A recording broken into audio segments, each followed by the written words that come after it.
జలమండలిలో కొంతమంది అవినీతి అధికారులదే రాజ్యమైంది. కొన్ని సంవత్సరాల నుంచి కూడా తమ సీటును వదలకుండా అక్కడే పాతుకుపోవడం జరిగింది. అంటే అప్పుడు తెలంగాణ రాకముందుకు చూసుకున్నట్టయితే ఏపీపీఎస్సీ ద్వారా రిక్రూట్మెంట్ అయ్యి మేనేజర్లుగా పోస్టింగ్ పొందిన వాళ్ళందరూ కూడా అంటే దాదాపుగా కొంతమంది అవినీతి అధికారులు చాలా మంది కూడా కష్టపడి పనిచేస్తున్నారు. వాళ్ళ సంగతి కాదు. మనం ఇప్పుడే అంటే కొంతమంది సీట్లను వదలకుండా ఉద్యోగంలో జాయిన్ అయినప్పుడు ఇప్పటి వరకు కూడా అదే పోస్ట్లో ఉంటున్న వారి గురించి మనం మాట్లాడడం జరుగుతుంది. సో గతంలో మేనేజర్గా జాయిన్ అయిన వారు ఇప్పటికీ కూడా కొంతమంది ట్రాన్స్మిషన్లో పనిచేస్తున్న వాటి అవినీతి అనేది హెచ్చుమీరడం జరిగింది. వారు ఎట్లా అంటే ఎవరు వచ్చినా సరే, ఏ ప్రభుత్వం వచ్చినా సరే తమని ఎవరు ఏం చేయలేరు, డోంట్ కేర్ అనే విధంగా వాళ్ళు ప్రవర్తించడం జరుగుతుంది. ఈ ట్రాన్స్మిషన్కి సంబంధించి చూసుకున్నట్టయితే ఎక్కువగా అవినీతి ఇందులోనే జరుగుతుందని తెలుస్తుంది. ఎవరైనా సరే దాదాపుగా 3 నుంచి 4 సంవత్సరాలు ఒక స్థానంలో పనిచేస్తే వాడిని ఆటోమేటిక్గా ప్రభుత్వ ఉత్తర్వుల ప్రకారం వేరే చోటికి అనేది బదిలీ అనేది తప్పకుండా ఉంటుంది. కానీ కొంతమంది అధికారులకు మాత్రం 10 సంవత్సరాలు 16 సంవత్సరాల నుంచి ఆ చైర్ను వదులుతలేరంటే అసలు ఏం జరుగుతుంది జలమండలిలో? అసలు ఎండి ఉన్నారా? డైరెక్టర్లు ఏం చేస్తున్నారు? అట్లాంటి అవినీతి అధికారులకు ఎవరు ప్రోత్సహిస్తున్నారు అనేది కూడా కొంచెం ఆలోచించాల్సిన విషయమే. ఎందుకంటే గతంలో చూసుకున్నట్టయితే తెలంగాణ రాకముందు, తెలంగాణ వచ్చిన తర్వాత మళ్ళీ పార్టీ మారింది. అంటే ఉమ్మడి ఆంధ్రప్రదేశ్ కావచ్చు, తర్వాత బీఆర్ఎస్ ప్రభుత్వం కావచ్చు, తర్వాత కాంగ్రెస్ ప్రభుత్వం వచ్చినప్పటికి కూడా ఎవరు ఏం చేయలేరు. వారు ఆ పార్టీలకు అతీతంగా అంటే వాళ్ళది ఏం నడుస్తుంది అనేది కూడా మనకు అందరికీ తెలిసిన విషయమే. సో వాళ్ళు 15 సంవత్సరాల నుంచి 16 సంవత్సరాల నుంచి అసలు చైర్లనే ఉన్నారు అని అంటే మనం అర్థం చేసుకోవచ్చు. సో కొంచెం మంది ఈ ట్రాన్స్మిషన్లకు సంబంధించి చూసుకున్నట్టయితే చాలా మందిని వేరే వేరే చోట్లకు బదిలీ చేయాల్సి ఉంటుంది. కొంతమందికి ఈ ట్రాన్స్మిషన్లో పోస్టింగ్ ఇస్తే అక్కడ పాతుకపోయిన ఒక అధికారి మాత్రం ఆ పోస్టింగ్ ఇచ్చిన వారిని బయటకి గెంటేసే ప్రయత్నం చేస్తున్నారు. తన ప్లేస్లోకి ఎవరూ రాకుండా 10 సంవత్సరాల నుంచి కూడా అదే ప్లేస్లో అంటే మనం చూసుకున్నట్టే నాగార్జున సాగర్ నుంచి హైదరాబాద్కి నీరు ఏ విధంగా తీసుకురావడం జరుగుతుందో మనందరికీ తెలిసిందే. ఆ సప్లైలో భాగంగా ట్రాన్స్మిషన్స్ అన్నిటి కూడా పనిచేయడం జరుగుతుంది. ఆ రూట్ మధ్యలోనే ఒక ట్రాన్స్మిషన్లో ఒక అధికారి 10 సంవత్సరాల నుంచి కూడా పనిచేయడం జరుగుతుంది. ఈ అధికారి అక్కడే ఆయనే కాంట్రాక్టర్గా అవతారం ఎత్తడం జరిగింది. మొత్తం కూడా తన బినామీ పేర్లతోటే అంతా కూడా వర్క్ చేయడం జరుగుతుంది.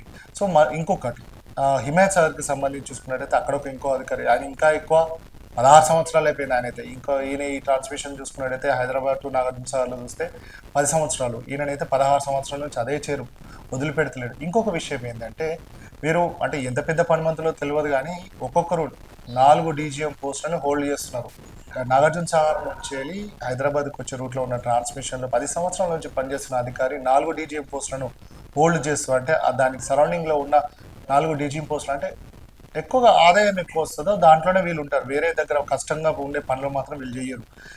అది కూడా మళ్ళీ ఇంకొకటి హిమాయత్ సాగర్లో 16 సంవత్సరాల నుంచి పనిచేస్తున్న అధికారి కూడా సేమ్ 4 డీజీఎం పోస్టులను ఆయన కూడా హోల్డ్ చేస్తున్నారు. మరి వీళ్ళు ఎంత పని చేస్తారో ఏమో తెలియదు. అంటే మరి అట్లా అని జలమండలిలో అధికారులు లేరా అంటే అట్లానే కాదు. చాలా మంది అధికారులు ఉన్నారు, ఇంజనీర్లు ఉన్నారు.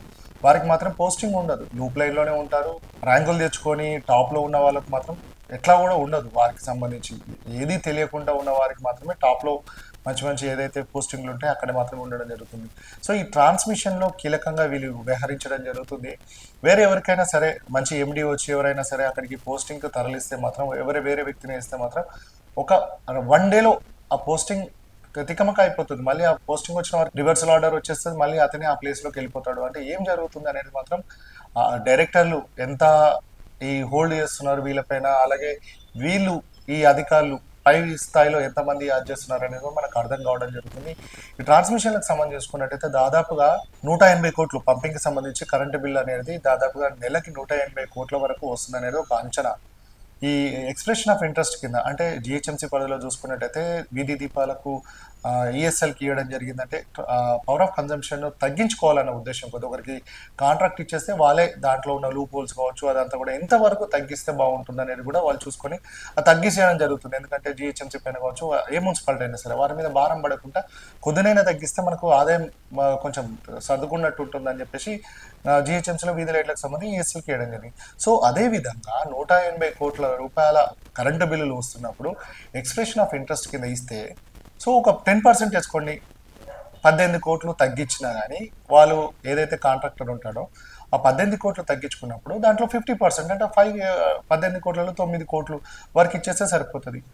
ఇది బాగానే ఉంది కదా, 9 కోట్లు అనేది జలమండలికి మిగులుతుంది కదా.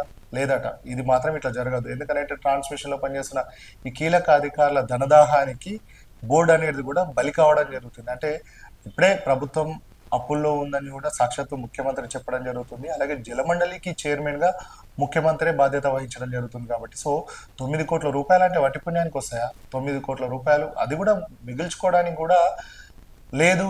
అంటే దాన్ని రానియకుండా చూస్తున్నారంటే వీళ్ళ పెత్తనం అనేది, అలాగే అవినీతి అనేది ఏ విధంగా ఉంటుంది అనేది కూడా మనం అర్థం చేసుకోవచ్చు. ఇట్లాంటి అవినీతి అనకొండలను భరతం పట్టాల్సిందే, ఆ స్థానం నుంచి వాళ్ళను పెకిలించాల్సిందే. అలాగే ఎంతోమంది నూతన ఇంజనీర్లు కావచ్చు, కష్టపడి పనిచేయాలి, సంస్థ కోసం ఏదో చేయాలని వస్తున్న వారికి మాత్రం ఇట్లాంటి అవినీతి అధికారులు కావచ్చు, సీట్లను పట్టుకొని వేలాడుతున్న వారిని మాత్రం బదిలీ చేయాల్సిందని కూడా చెప్తున్నారు. సో ఎందుకంటే సీఎంఏ చైర్మన్ కాబట్టి, ఎండి కొత్తగా వచ్చారు కాబట్టి వీళ్ళందరూ కూడా ఫోకస్ చేయాల్సింది ఆదాయాన్ని పెంచుకోవడం కావచ్చు, ఆదాయం ఎక్కువైతున్నా కానీ తగ్గించుకోవడం కావచ్చు. ఏంటంటే కరెంటు బిల్లుల విషయంలో ఇవన్నీ తగ్గించుకుంటే బోర్డు అనేది ఇంకా ముందుకెళ్ళడం జరుగుతుంది. ఎందుకంటే ఇప్పటికే దాదాపుగా 1800 కోట్ల రూపాయలు ఎస్పీడీసీఎల్కి బకాయి ఉన్నట్టుగా తెలియడం జరుగుతుంది. సో మరి ఇవన్నీ బకాయిలు ఏ విధంగా కడతారు? అంటే ప్రజల మీదే మళ్ళీ వాటర్ బిల్లులు పెంచి కడతారా? సో ఇట్లా కాకుండా ప్రభుత్వం అప్పుల్లో ఉంది అన్నప్పుడు ఇట్లాంటి వాటిని తగ్గించుకొని ఇట్లాంటి అవినీతి అధికారులను అక్కడి నుంచి పంపించేసి ఎవరైతే కష్టపడి పనిచేస్తారో అట్లాంటి అధికారులను అక్కడ వేస్తే బోర్డు కూడా ఆదాయం పెరుగుతుంది,